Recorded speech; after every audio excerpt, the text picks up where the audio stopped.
For 50 years, Arthur Sterling believed his empire was untouchable, built on legacy, wrapped in pride. But on the night of his grand celebration, the black daughter-in-law they called a stain on the family name stood up, and with one quiet tap on her phone, tore down everything they thought would last forever. The chime of crystal glasses rang out like a rehearsed symphony of false harmony. Inside the grand hall of the Sterling estate, where every marble tile seemed polished with arrogance, the 50 years of legacy celebration shimmered beneath golden light. Arthur Sterling, the patriarch and chairman CEO of Sterling Legacy Corp., told a joke that no one dared to laugh at. The laughter echoed, thin, brittle, like a coat of gloss painted over souls hardened by power. Amid the grandeur, Maya Washington, the family's only black daughter-in-law, sat quietly at the far end of the table. In their eyes, she was simply the wife of the wrong color, married to Ethan Sterling, the timid son forever hiding in his mother's shadow. Maya didn't laugh. She simply swirled the wine in her glass, listening to the hollow sound of people applauding their own deceit. Then suddenly Arthur stopped speaking. His face turned from red to ashen blue. His hands clawed at his throat, and the laughter died all at once. Chairs scraped, glasses shattered, panic spread like wildfire. "Oh my God! Call a doctor!" Eleanor Sterling, Maya's mother-in-law, screamed, her voice frantic yet commanding, the kind of authority that even fear couldn't erase. Chloe Sterling, the social media-obsessed younger sister, pulled out her phone, not to call for help, but to record. Ethan froze, pale as chalk, stammering his father's name but unable to move. No one knew what to do. No one, except Maya. She rose from her seat, her eyes steady, unnervingly calm. But the moment she stepped forward, Eleanor lunged, shoving her shoulder. "What do you think you're doing? Get your filthy hands off my husband!" Bryce Sterling, Ethan's cousin and the company's CFO, stepped between Maya and Arthur, his tone dripping disdain. "Back off, Maya. This isn't your business. What could someone like you possibly know?" The air thickened. Arthur's breathing grew weaker, each gasp shorter than the last. The life of the most powerful man in the room now hung in the hands of the woman they despised most. And yet, they were the ones stopping her. Were their ignorance and prejudice about to kill the very man they claimed to protect? 2 hours before Arthur Sterling clutched his throat and collapsed at the dinner table, the room had been dazzling, so polished it almost hurt to look at. Elegant guests crowded around the long, white-draped table, where crystal chandeliers reflected in glasses of red wine that gleamed like diluted blood. The music flowed, and every toast slipped from one mouth to another like pre-signed checks. At the head of the table, Arthur smiled with the poise of a king. Maya sat in silence. To her, this dinner wasn't a celebration. It was a trial. She was always the defendant. And everyone else, from the hosts to the hollow guests, were the judges. Every glance, every false compliment was another silent sentence. She kept a thin smile, mastering the rhythm of polite laughter and the timing of her nods. 2 years as a daughter-in-law in this house had taught her how to survive without being seen. But tonight, Maya hadn't come to play the obedient role. Tonight, she had come to end it. Chloe held up her phone, angling for the perfect shot. "Smile, everyone. The world needs to see the proud Sterling tradition," she sang, then looked down to type her caption with pride. "John old money. John real class, plus a touch of year-end charity." Maya pressed her lips together, watching her own reflection tremble in the wine. Sometimes she wondered how people could smile so easily in a room where nothing was real anymore.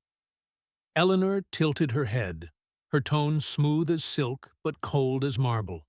"Your dress is rather simple, Maya. Where did you rent it?" "That must have been quite the experience," Maya answered softly without looking up. "I didn't rent it, Mother. I bought it with my hospital salary. It's not extravagant, but it lasts." The words dropped onto the table like a pebble, small but enough to send ripples. Ethan cleared his throat, trying to drown the tension.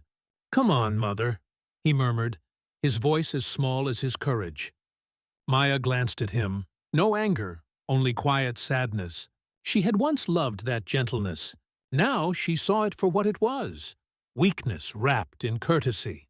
And weakness, when standing next to power, always chooses silence. Bryce leaned back, swirling his wine with a smug smile. "Hey, Maya, the stock market's been crazy lately. That stuff must be confusing for you. If you want, I can explain what a share is." The whole table burst into laughter, the kind that sounded like glass about to crack. Maya set her glass down, her voice cool and steady.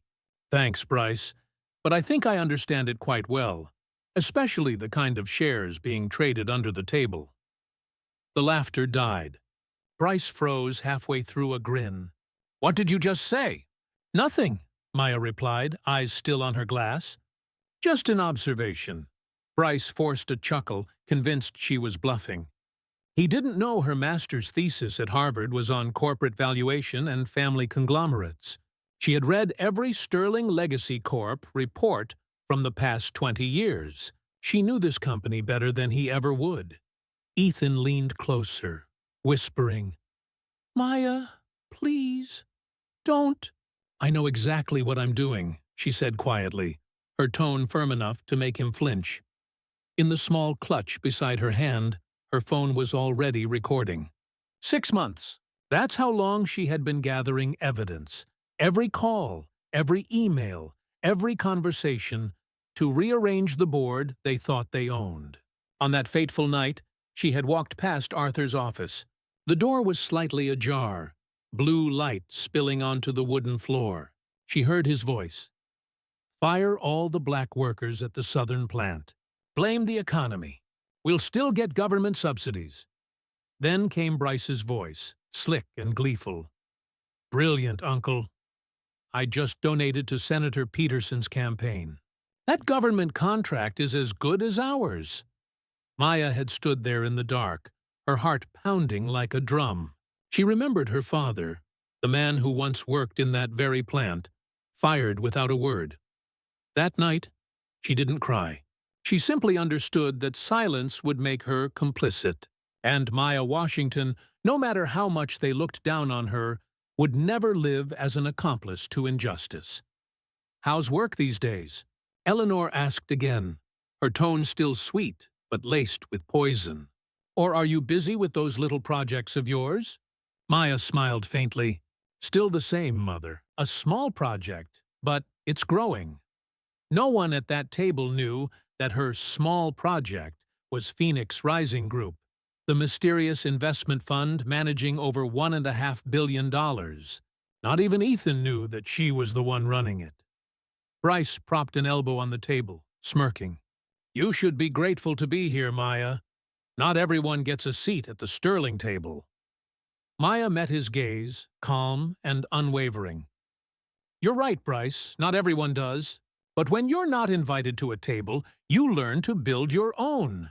Her words hung in the air. The soft clink of a spoon against glass marked the awkward silence that followed. Eleanor froze mid-slice, Chloe looked up, Ethan looked down. Bryce forced a laugh, but no one followed. The silence thickened, heavy as realization that maybe, just maybe, they had underestimated her all along. The music still played at the far end where business partners toasted Arthur's legacy. The chandelier light painted everyone's faces like wax figures, polished, lifeless. Maya looked at each of them. Eleanor, proud and cold as steel. Bryce, smug and hollow. Chloe, vapid and blind. Ethan, kind but cowardly. A rich, powerful family, empty to the core. She drew a slow breath and closed her eyes for one brief second. In her mind, every piece of her plan aligned perfectly. She knew that in just a few hours, everything would explode. Maya met her husband's eyes. The man she once believed would protect her now stood as a shadow among those who had power, but no courage. She wasn't angry anymore. She wasn't sad. She just knew that from this moment on, she would write her own fate. If you've ever felt underestimated or looked down upon because of who you are, hit like and subscribe, because you'll want to witness the moment when silence turns into thunder. The Sterling family believed they controlled the game, but what they didn't know was that they were merely pawns on Maya's board. And in just a few minutes, the Queen was about to make her final move, the one that would set the entire board on fire. The air in the room changed color the instant Arthur Sterling froze mid-sentence. The only sounds that followed were the soft roll of a glass across the tablecloth and the dry rasp clawing its way up his throat. Without waiting for anyone to react, Maya shot to her feet. She moved around the table, placed her hands precisely beneath his ribcage, body pressed close, ready to pull. That was when the chaos truly erupted. "Security! Get her out of here!" Eleanor screamed, her voice slicing through the air, both command and accusation. Bryce stepped forward, blocking Maya like a hastily built wall. "Back off!" he barked. "Let our people handle this." Maya didn't retreat. Her eyes swept over him, cold, sharp, unflinching. "Move," she said quietly, "or you can explain to the board why you let their CEO die over a piece of steak." The calmness in her tone made Bryce pause just long enough for her to slip past him. Chloe still held up her phone, her instinct to record stronger than her instinct to help, capturing shaky footage and muffled sobs that pierced through the noise. Ethan gripped his own phone but did nothing. His fingers trembled. His eyes darted helplessly between his father and the woman walking straight into the storm. No one knew what to do. No one, except Maya. Up close, she could hear every ragged wheeze scraping Arthur's throat. A blocked airway is an unfeeling clock. Each passing second, another layer of darkness closing in on the brain. To them, it looked like an attack on the most powerful man in the room. To her, it was a medical emergency. Everything else, the lights, the screams, the phones, was just interference. Memories flooded her muscles, not her mind. The chill of a winter parking lot, sirens slicing through the night, the antiseptic sting mingling with gasoline fumes. 4 years working ER shifts in Chicago had taught her one cruel truth. When a life is slipping away, you either act or you lose it. Maya interlocked her hands, pressed them beneath the sternum, braced her body, and thrust upward diagonally. The first compression made his body jolt stiff as stone. The second collapsed his chest a little, but nothing came out. The wheeze sharpened, his lips bluer by the second. "You're killing him!" Eleanor shrieked, lunging forward, but Maya's glance, steady, precise, stopped her cold. It wasn't anger, it was certainty, the kind that comes only from someone who's bargained with death before. She inhaled deeply, centered her weight, and delivered the third thrust, all power, no hesitation. Every movement condensed into one clean, brutal line, quick, sharp, final. The background music had stopped long ago. All she could hear was her heartbeat, striking like metal. The sound came harsh and wet. Pop. The steak shot out of Arthur's throat, landing with a dull thud on the Persian carpet, leaving behind an ugly, dark stain. Air rushed back into the room like a breaking wave. Arthur bent forward, coughing, gasping, dragging air into his lungs. The tension cracked. A few voices murmured, "Oh my God," like air escaping from a valve. But relief curdled fast. The looks turned toward Maya were not grateful. They were afraid.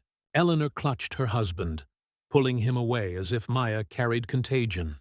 "Don't touch him," she hissed. "Get disinfectant! Towels, now!"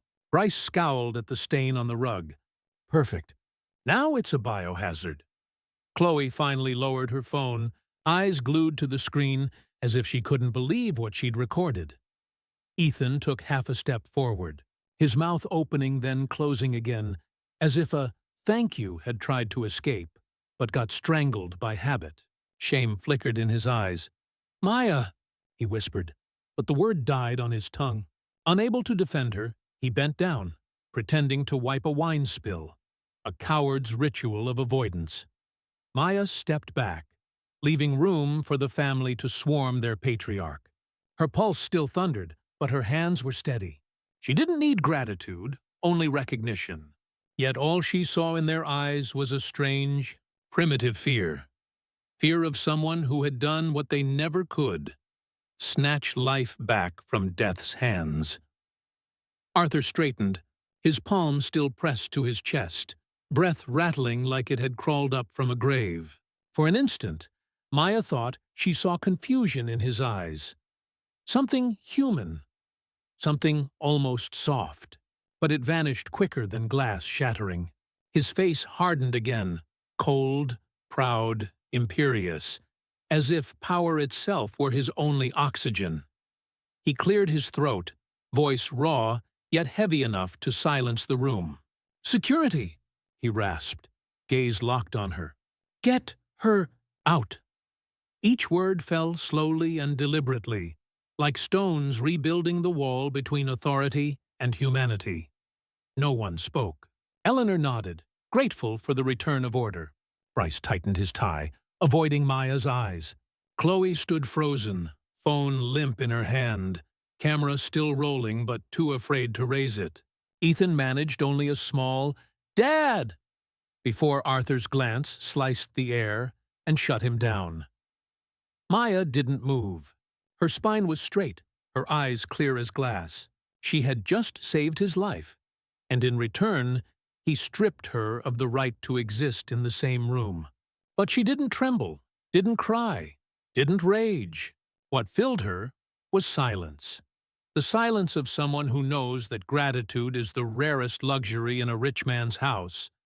On the table, the piece of steak still lay there, petty, human, ridiculous. In this glittering room, life had just been restored, but humanity had long since died. Maya lifted her chin, her expression calm, almost serene. This wasn't the end.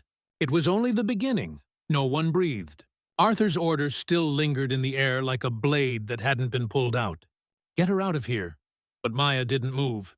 She stood there, still and composed, then slowly turned back to the table and sat down again. That simple act, quiet, deliberate, made the entire room freeze. Bryce's jaw tightened. "Didn't you hear him?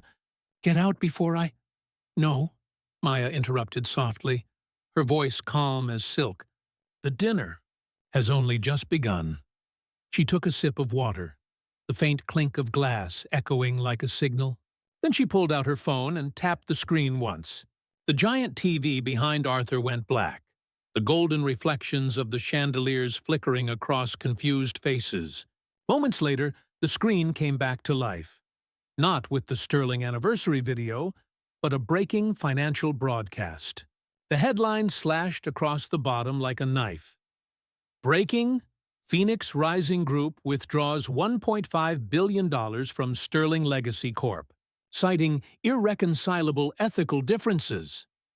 Arthur's face turned gray. Bryce dropped his glass. "No. Phoenix Rising? That's impossible. Nobody even knows who runs it." Maya leaned back, her voice steady. "Oh, but you do. You just never asked." Then the screen shifted again, revealing an internal chart. Box by box, it climbed upward until the top line appeared. Founder and CEO, Maya Washington. The silence was absolute. Eleanor's hand trembled. Her wineglass slipped and shattered. Ethan could only stare, disbelief hollowing his voice. "Maya, you?" She turned to him gently. "What did you think I was doing every night, Ethan? Writing lifestyle blogs?" No one dared to speak. Shame and shock mixed under the chandelier's light. For 2 years, they had mocked her. The wrong-colored wife, the outsider at their perfect table. Now they realized she wasn't sitting among them by accident. She had built the very floor beneath their feet. Arthur's breath rasped as he steadied himself on the table. "You deceived us, you snake!" Maya shook her head, tired more than angry. "No, Arthur, I gave you chances, but you chose arrogance. And this isn't about money anymore." With another tap on her phone, the screen turned black again. And then came Arthur's own voice, cold and unmistakable. Fire all the black workers at the southern plant. Call it restructuring. Then Bryce's voice followed, smug and cruel. Brilliant, Uncle. I just donated to Senator Peterson's campaign. That contract is ours. Each word hit like acid. Eleanor stumbled back. Chloe sobbed. Ethan stood broken. Maya didn't move. That's not bias, she said quietly. That's a crime. Systemic racism, corruption, bribery. You thought justice lived only on paper? I just helped it find its way home. Arthur tried to rise, fury shaking his hands. You'll pay for this, he growled. Maya tilted her head slightly, calm and almost pitying. No, Arthur, you'll pay, with your own words. Bryce screamed into his phone. Take it down!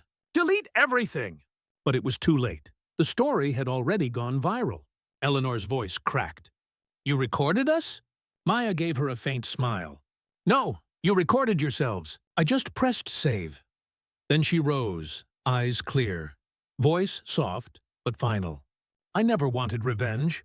I wanted justice. But to people like you, justice always feels like humiliation. And with that, she walked past them, while the clock on the wall kept ticking, counting down the fall of an empire. The Sterling family's grand dining hall was no longer a place for celebrations. It had become the stage of a beautiful tragedy. The chandelier still glowed above, but instead of brilliance, it reflected on faces twisted in fear. Eleanor Sterling collapsed into her chair, clutching her head, her diamond earrings trembling out of rhythm with her frantic breaths. Chloe Sterling, the girl who once believed a few curated photos could capture the world, was sobbing, her shattered phone reflecting the ruins of her own expression. Bryce Sterling paced in panic, shouting, "Lawyer! Lawyer!" into his phone, his voice trembling with desperation. And in the center of it all, Arthur Sterling, the man who once controlled an empire, clutched his chest. This time it wasn't choking. It was a real heart attack. The glass of red wine spilled, bleeding across the tablecloth like a cold, spreading wound. No one had composure anymore. No one had power. Everything they had used to disguise who they truly were, status, wealth, reputation, was collapsing, burning down like curtains catching fire. Maya rose slowly. She didn't look at Arthur, or Eleanor, or Bryce, or Chloe.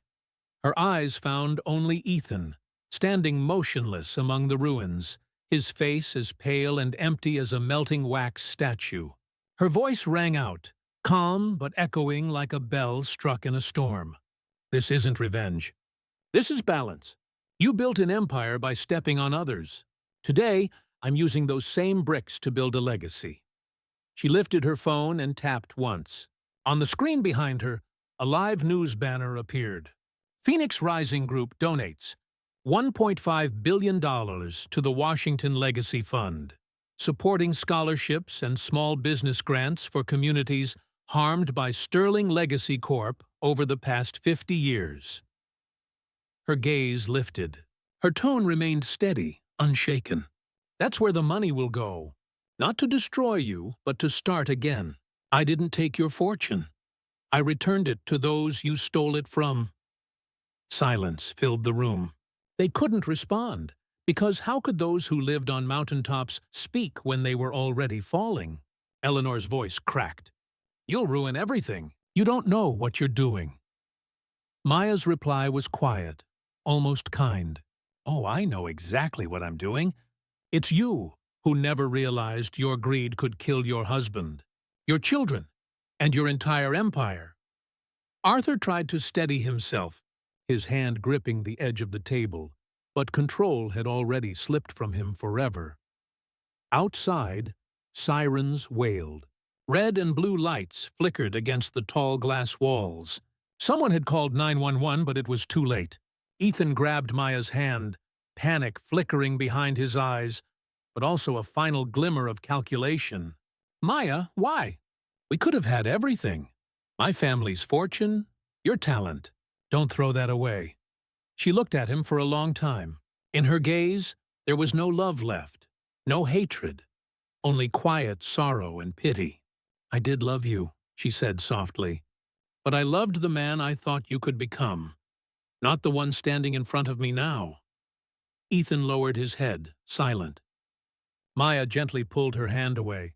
"I didn't destroy anything, Ethan. I just opened a door. Whether you walk through it, that's on you." Behind her, Bryce kept dialing frantically. Chloe sobbed into her hands. Eleanor clung to Arthur, screaming his name, but his breath came shallow, ragged, fading. Maya took one step back, breathing in the cold air pressing through the glass walls. The sirens grew louder, steady, rhythmic, like the heartbeat of justice arriving right on time. She turned away, walking down the marble hall. Her heels clicked against the floor, steady as her pulse. No one stopped her. No one dared. When the front doors swung open, the night wind rushed in, carrying the pulsing lights of police and FBI cars parked outside. Maya didn't look back. She didn't need to. Everything that needed to be said had already been said. She descended the steps, and at the end of the driveway, a black car with no plates waited. The driver stepped out and opened the door. She nodded once, quietly, and slipped into the back seat. Justice had been served, not with violence, but with truth. Behind her, the mansion blazed with light as FBI agents stormed inside, their shouts echoing down the hallways. The flickering lights illuminated the grand family portrait, faces once proud now seeming to melt under the weight of exposure. There would be no epilogue, no explanations, only the sound of collapse, clear and merciless. Maya closed her eyes. She didn't hear the sirens anymore, only the wind of freedom, the wind of all those she had stood for. And somewhere, between that wind and silence, one question lingered for anyone still watching. Was justice truly the fall of the powerful, or the rise of those they once crushed? If you believe stories like this deserve to be told, subscribe to Toch, where justice never sleeps.